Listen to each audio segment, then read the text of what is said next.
Ya, terima kasih Anda masih bersama kami dalam IDX Second Session Closing. Dan pemirsa, sebelum kita memulai diskusi kita di sore hari ini, kami ingin mengundang Anda untuk bisa berpartisipasi aktif melalui WhatsApp interaktif dan juga telepon interaktif kami untuk bertanya seputar portofolio investasi Anda. Silakan saja, nanti kita coba jawab satu persatu. Dan langsung saja saya sapa narasumber kami di sore hari ini sudah bergabung melalui Zoom dengan Bapak Fendi Susianto selaku CEO PT Olkoran Vidi Indonesia Investama. Selamat sore Pak Fendi. Selamat sore Fajar. Apa kabar Pak Fendi? Sehat? Baik, sehat Sehat, selalu mudah-mudahan. luar biasa. Semoga di tengah PPKM ini kita tetap sehat ya Pak Fendi ya. Iya, betul sekali. Baik, Pak Fendi, ini kita awali terlebih dahulu dengan review market atau pergerakan dari indeks harga saham gabungan terlebih dahulu di hari ini. Hari ini sayang sekali terkoreksi, tapi sepertinya koreksinya flat atau tipis sekali. Pak Fendi, apa sebetulnya catatan-catatan di sepanjang sesi 1 maupun sesi kedua hari ini? Ya, sebenarnya indeks harga saham gabungan tuh cukup bergairah ya, ada bargaining hunting di sesi pertama terutama, sehingga indeks sempat berusaha untuk menembus level 6.180 di 190-an. Namun nampaknya environment secara regional juga dalam posisi tertekan.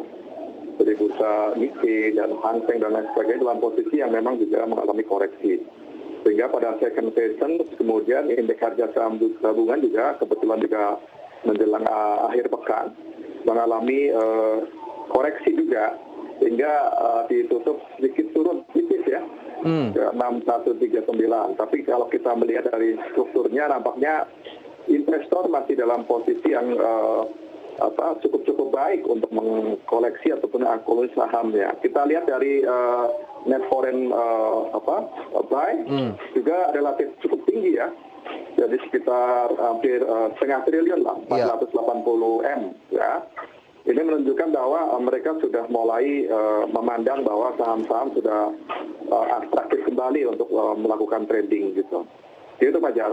Oke, jadi memang masih cukup terlihat dinamika pergerakannya, buruan investor asing juga cukup besar, 590 miliar rupiah.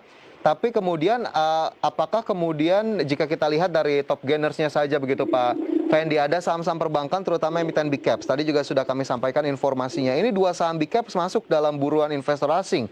Ada BBCA dan juga BBRI. Ini belum mampu menjadi penggerak di hari ini? Ya, nampaknya cukup mix ya. Jadi artinya dari saham-saham big cap yang diburu oleh asing juga ada sebagian besar saham-saham yang dilepas ataupun profit taking ataupun profit karena asing melakukan pelepasan. Nah, kita lihat saham BRI, saham BCA memang termasuk premium bank yang dipandang masih under value dan cukup menarik baik untuk trading maupun investment. Kalau kita lihat dari data perkembangan di semester pertama, mereka berdua itu membukukan keuntungan ya, terutama pendapatan non bunga itu cukup signifikan. Jadi mungkin itu yang membuat potensi pendapatan di akhir tahun nanti akan menjadi lebih bagus, dan juga pertumbuhan kreditnya cukup signifikan juga. Jadi ini akan mengimbangi di tengah-tengah tekanan koreksi kedua saham ini justru yang membatasi penurunan indeks lebih dalam, sehingga indeks turun hanya kecil sekali ya, persentasenya di bawah 0,3%-an. Oke, jadi memang masih diharapkan bisa menjadi bumper untuk penurunan agar kemudian tidak semakin dalam. Ada BBCA dan BBRI, pemirsa hari ini masuk net buy. BBCA 232,1 miliar, BBRI 127,6 miliar rupiah. Dua saham ini langsung saja deh saya tanyakan Pak Fendi, untuk dua saham perbankan ini apakah kemudian akhirnya masih bisa dilirik oleh para pemirsa? Kita ke BCA terlebih dahulu.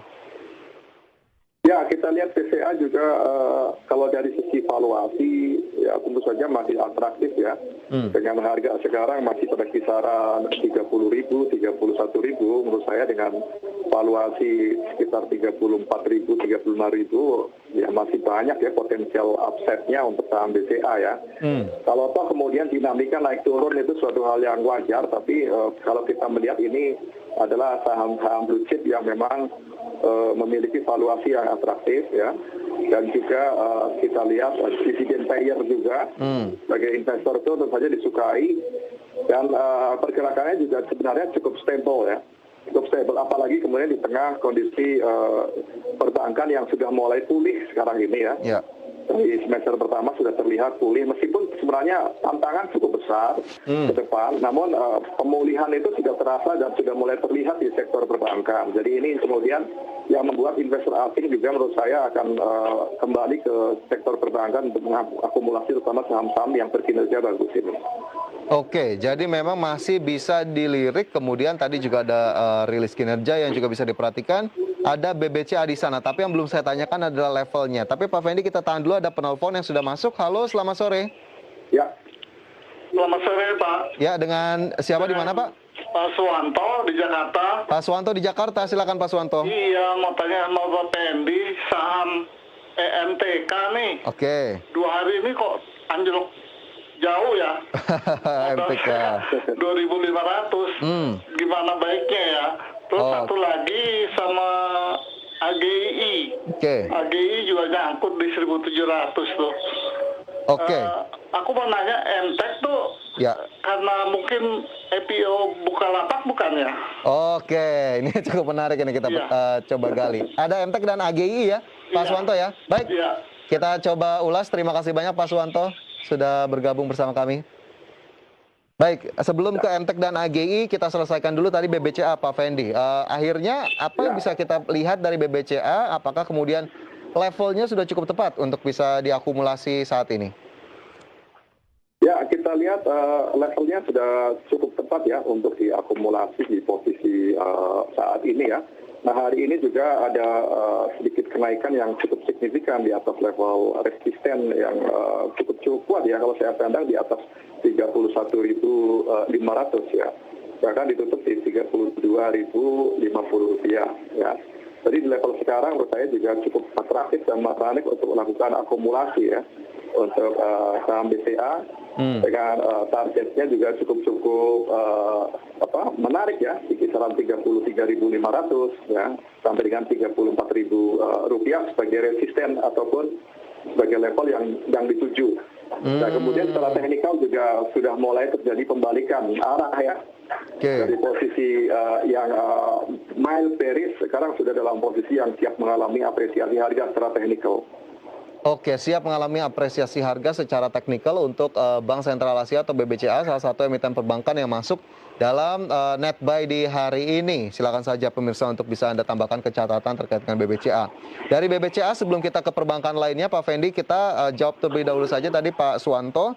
Ada MTEK dan juga AGII. MTEK ini kenapa yang ditanyakan Pak Suwanto? Apakah ada kaitannya dengan IPO Bukalapak kemarin, Pak Fendi? Ya tentu saja ini terkait ya karena dari struktur kepemilikan saham Bukalapak juga dimiliki ya di atasnya oleh salah satunya adalah MTEK ini ya. Cukup signifikan juga. Kemudian kita lihat juga gerakan-gerakan teknikal juga terjadi sebenarnya terbaca di MTEK ini Pak Suwanto. Jadi dia sudah mengalami potensi penurunan atau koreksi sejak harganya di level 2.800 ya. Terutama pada hari tanggal 6 Agustus lalu 2021 sudah mulai terjadi tekanan jual yang cukup tinggi ya sebenarnya. Sehingga pada saat ini tertekan hingga level 2.200-an ya. Meskipun sekarang di level 2.270 dengan terendahnya di level 2.100-an ya, 2.130. Nampaknya ini ada potensi masih ada tekanan lanjutan Pak Suwanto ya. Kita lihat support level kuat ada di level 2.000. Oke. Itu apabila tertembus ke bawah maka kemungkinan besar akan melanjutkan tekanannya hingga level 1.800-an. Namun apabila di level support 2.000 cukup kuat, maka ini ada potensi untuk kembali lagi ke level 2.400-an.